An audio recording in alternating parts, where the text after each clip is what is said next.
प्रिय विद्यार्थियों, आज अपने लोक प्रशासन का महत्वपूर्ण टॉपिक पढ़ेंगे शास्त्रीय विचारधारा, क्लासिकल थ्योरी। शास्त्रीय विचारधारा, क्लासिकल थ्योरी। शास्त्रीय विचारधारा सबसे पुरानी विचारधारा है। इस कई बार इस छोटा सा सवाल पूछ सकता है कि शास्त्रीय विचारधारा क्यों कहते हैं, तब अपन लिखेंगे क्योंकि ये सबसे प्राचीन और परंपरागत रूप से व्यवस्थित विचारधारा और सबसे लोकप्रिय विचारधारा है। शास्त्रीय विचारधारा वो शास्त्रीय विचारधारा इसलिए कहते हैं वो बहुत अति प्राचीन है और परंपरागत रूप से व्यवस्थित है तथा अति लोकप्रिय है। इन्हीं कारणों से इसे शास्त्रीय विचारधारा कहते हैं। अति प्राचीन है और परंपरागत रूप से व्यवस्थित है और लोकप्रिय भी है। इसका मुख्य सिद्धांत चिंता है वो है सिद्धांतों सिद्धांतों का विकास करना, थ्योरियां बनाना, सिद्धांत बनाना। क्योंकि इसका मेन बेस है वो संगठन की संरचना पे, संगठन का ढांचा बनाने पर, तो सिद्धांतों के निर्माण की इसकी मुख्य इससे कई बार पूछते हैं शास्त्रीय विचारधारा में किस नाम से जानते हैं या शास्त्रीय विचारधारा के तरह परंपरावादी विचारधारा बिल्कुल कह सकते हैं, यांत्रिक विचारधारा, औपचारिक विचारधारा, संस्थात्मक विचारधारा। कई बार शास्त्रीय विचारधारा वर्ग का करके आपके परंपरावादी, यांत्रिक, औपचारिक और संस्थात्मक सब भी आ सकते हैं, उसको बन सकते हैं। जैसे संस्थात्मक विचारधारा क्या है, उससे आप क्या समझते हो, संस्थात्मक विचारधारा किसे कहते हैं, तो इन नामों का भी ध्यान रखना है। शास्त्रीय विचारधारा को परंपरावादी, परंपरागत, यांत्रिक, औपचारिक और संस्थात्मक विचारधारा भी कहते हैं। इसकी कुछ मान्यता है, सिद्धांत है, जैसे योजना बनाना, उसकी संरचना पर ध्यान देना, व्यक्ति पर नहीं, क्योंकि यह शास्त्रीय विचारधारा संगठन के संरचना पर, उसके ढांचे पर जोर देती है, उसके नियम कायदों पर जोर देती है, सिद्धांतों पर जोर देती है, उत्पादकता पर जोर देती है, कार्य पर जोर देती है, जबकि उसमें कार्य करने वाले व्यक्ति पर नहीं। वह संगठन को मशीन मानती है, जबकि उसमें कार्य करने वाले व्यक्तियों को, कर्मचारियों को वो मशीन का एक पुर्जा मानता है। व्यक्ति मशीन को पुर्जा मानती है और औपचारिक सिद्धांत नियमों पर ज्यादा जोर देती है, औपचारिकता पर ज्यादा जोर है, सिद्धांतों पर जोर है, नियम कायदों पर जोर, अनौपचारिकता पर बिल्कुल। इसकी कुछ विशेषता है, कई बार कुछ शास्त्रीय विचारधारा की विशेषता बताइए, तब आप लिखेंगे इसकी संरचना और ढांचे पर जोर दिया जाता है। ये कह रहे हैं किसी भी संगठन का मजबूत संरचना होगी, ढांचा होगा, सिद्धांत नियम कायदे होंगे, तो संगठन अपने आप व्यवस्थित रूप देगा और उसमें काम करने वाले कर्मचारी वो अपने आप प्रेरित होंगे, क्योंकि मनुष्य का आर्थिक प्राणी, उसे आप आर्थिक तत्वों से प्रभावित करोगे तो वो अच्छा काम करेगा, जबकि ऐसा नहीं है। न्यूनतम लागत पर अधिकतम फायदा, मतलब कम समय में कम खर्चे में अधिक उत्पादन पर जोर देती है। आपको इनपुट कम देना है, इनपुट कम करना है, इन्वेस्ट और आउटपुट ज्यादा प्राप्त करना है।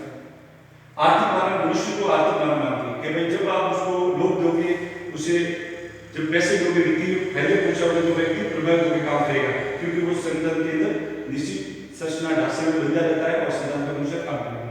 पद चौपाल, कठोर पद चौपाल का पालन किया जाता है। इसमें संगठन पे अधिक महत्व दिया जाता है, व्यक्ति को बहुत कम महत्व दिया जाता है और एक बंद व्यवस्था है, मतलब ये अपने संरचना, सिद्धांत, नियम कायदों पर जोर देता है, बाहरी बातों पर जोर नहीं देता। जबकि कोई भी संगठन है वो बाहरी बातों से प्रभावित होता है और बाहरी बातों को प्रभावित करता है। इसमें अपन अभी पढ़ेंगे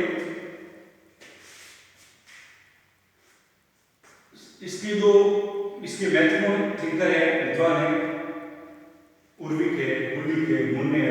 कई बार पूछ सकते हैं प्रसिद्ध विद्वानों के लेखकों के नाम बताइए शास्त्रीय विचारधारा से जुड़े हुए, तब अपन लिखेंगे लूथर, गुलिक, उर्विक, रैंडल उर्विक, मुन्ने वगैरह।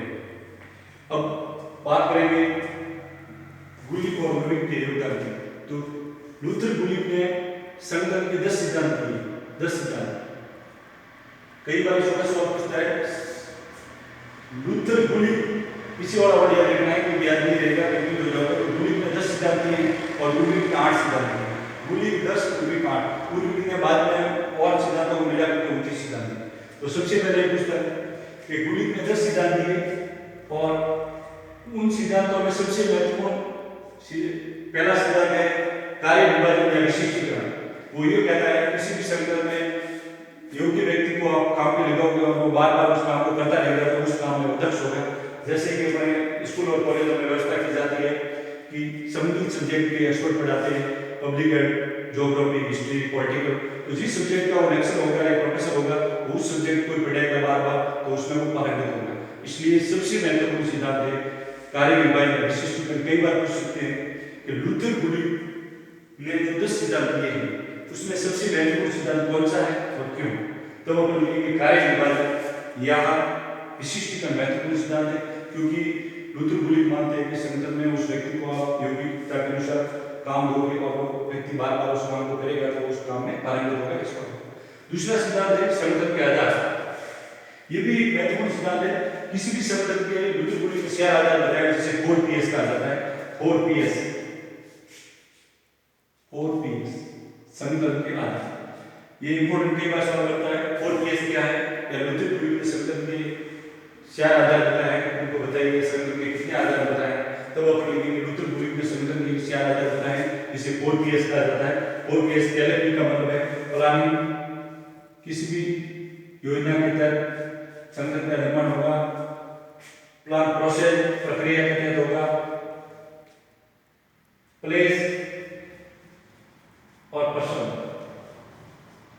मतलब किसी भी योजना को ध्यान में रखते हुए संगठन का निर्माण होगा। जैसे शिक्षा और स्वास्थ्य विभाग लोगों को कम मतलब निःशुल्क रूप में या कम पैसों में अच्छी स्वास्थ्य और शिक्षा देना। प्रक्रिया प्रोसेस प्रक्रिया के रूप में जैसे विज्ञान एवं प्रौद्योगिकी विभाग है, समुद्री विभाग है। पर्सन व्यक्तियों को ध्यान में रखते हुए किसी संगठन का निर्माण करना, जैसे महिला एवं बाल विकास विभाग है। स्थान एरिया को ध्यान में रखते हुए किसी संगठन का निर्माण करना, जैसे वर्ल्ड एरिया विकास। वैसे उनकी प्रसिद्ध पुस्तक का नाम कई बार पूछ सकते हैं, papers on the science of public administration. ये पुस्तक